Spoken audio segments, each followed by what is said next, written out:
मेरे YouTube page astro knowledge पर आपका स्वागत है। नमस्कार, मैं हूं नरेश कुमार। सबसे पहले उन दर्शकों का धन्यवाद जिन्होंने पेज को सब्सक्राइब किया है, पेज के वीडियोस को शेयर कर रहे हैं, लाइक कर रहे हैं और कमेंट बॉक्स में हमें अपनी राय भी लगातार भेज रहे हैं।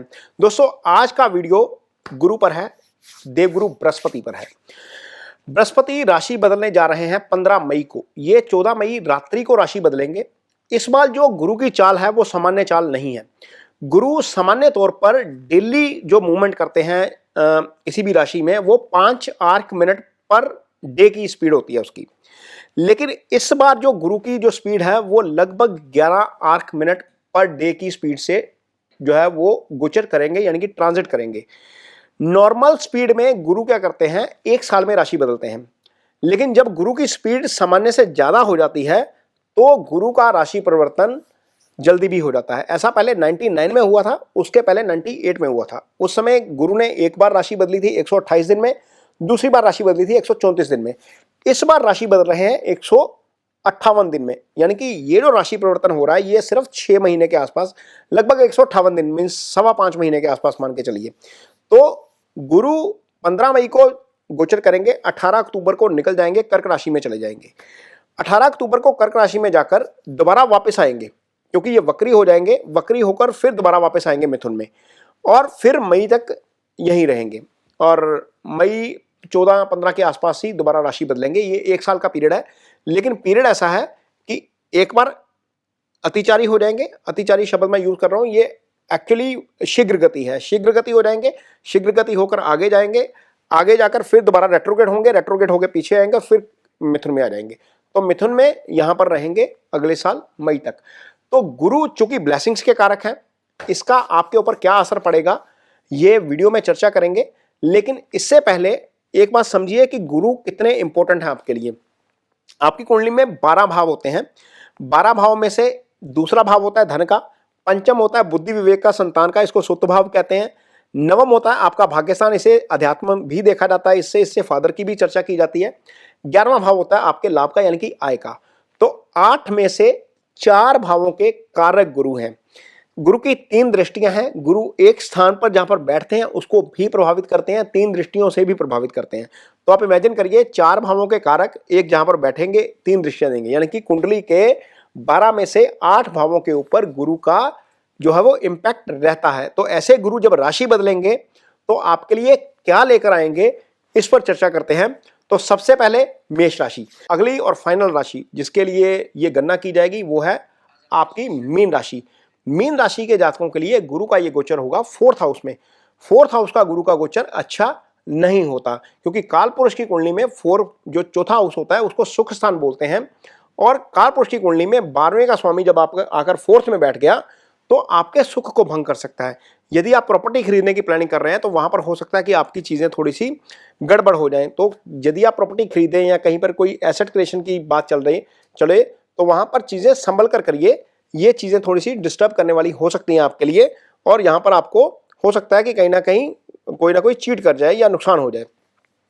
दूसरा, गुरु जब यहां पर बैठेंगे तो अच्छा कहां पर होगा, गुरु जहां पर बैठेंगे तो अष्टम को दृष्टि देंगे। जिनका काम रिसर्च से जुड़ा हुआ है उनको उसका फायदा हो सकता है।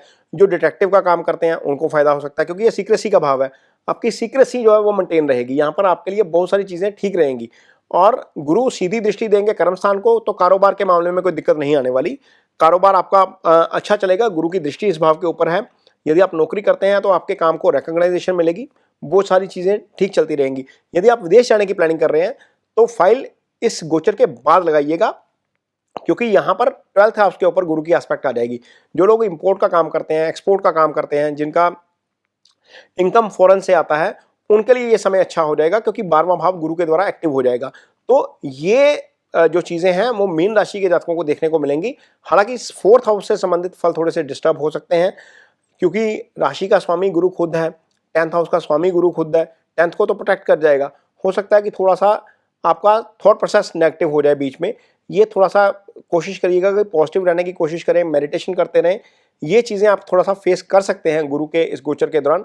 अदरवाइज ये नॉर्मल रहेगा, कोई बहुत ज़्यादा खराबी की बात नहीं है। लेकिन इसके बावजूद कुछ एरियाज ऑफ लाइफ में आपको फ़ायदा होगा इसका, कुछ एरियाज ऑफ लाइफ में आपको उसका जो है वो सेटबैक भी मिल सकता है।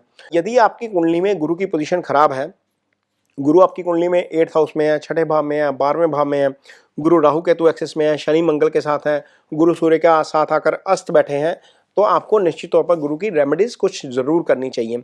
गुरु की रेमेडी के तौर पर आप क्या कर सकते हैं, सबसे इजी रेमेडी जिसके लिए कहीं जाने की जरूरत नहीं है, ओम ब्रह्म बृहस्पतये नमः, ये गुरु का बीज मंत्र है, इसको रूटीन में आप जप सकते हैं, ये आपके लिए अच्छा है। दूसरी और सबसे अच्छी रेमेडी जिसके लिए आप ज्ञान का प्रकाश भी फैलाएंगे, आप गुरु को खुश भी करेंगे, क्योंकि गुरु ही ज्ञान के कारक हैं। किसी बच्चे की हेल्प कर दीजिए किसी भी तरह की स्टडी में, वो हेल्प एक पेंसिल के तौर पर भी हो सकती है, स्टेशनरी के तौर पर भी हो सकती है, कॉपी किताब के तौर पर भी हो सकती है, किसी की ट्यूशन फीस के तौर पर भी हो सकती है। ये दूसरी सबसे अच्छी रेमेडी है गुरु की, क्योंकि आपने डोनेशन करनी है ना, तो ऐसी जगह पर करिए जहां पर ज्ञान का प्रकाश हो, तो आपके लिए डेफिनेटली अच्छा हो जाएगा। वैसे तो पीली चीजों की डोनेशन की जाती है गुरु के लिए, लेकिन गुरु जिस चीज के कारक हैं उसका यदि हम डोनेशन करते हैं तो निश्चित तौर पर उसके आपको अच्छे फल मिलते हैं। तीसरी चीज जो आप कर सकते हैं वो है गुरु का जो है वो फल का पेड़ लगाना। जो नॉर्मल पेड़ होता है वो बुध से आता है, गुरु फलदार पेड़ों के कारक हैं। यदि आप एक पौधा लगाते हैं, खासतौर पर जो धनु राशि के हैं या जो मीन राशि के हैं, एक पौधा लगाते हैं और वो फलदार पौधा है, तो वो फलदार पौधा आपको फल तो देगा ही देगा, गुरु आपको अलग से फल देंगे। मीन आप पर्यावरण की भी हेल्प कर जाएंगे, आप गुरु भी अच्छा कर जाएंगे। तो वीडियो के स्टार्टिंग तो मैंने बताया ही है कि गुरु किस किस भाव के कारक हैं। धन में वृद्धि देंगे, प्रमोशन देंगे, संतान देंगे, भाग्य जगाएंगे। तो ये एक पौधे से हो सकता है, वो भले ही आम का पेड़ हो, अमरूद का पेड़ हो या आपका एप्पल का, कोई भी सीजनल पेड़ जहाँ पर भी आप रहते हैं, जहाँ पर भी आप रहते हैं उस इलाके का कोई भी सीजनल फ्रूट लगा लीजिए, गुरु उस पेड़ के कारक है। ये तीसरी रेमेडी है।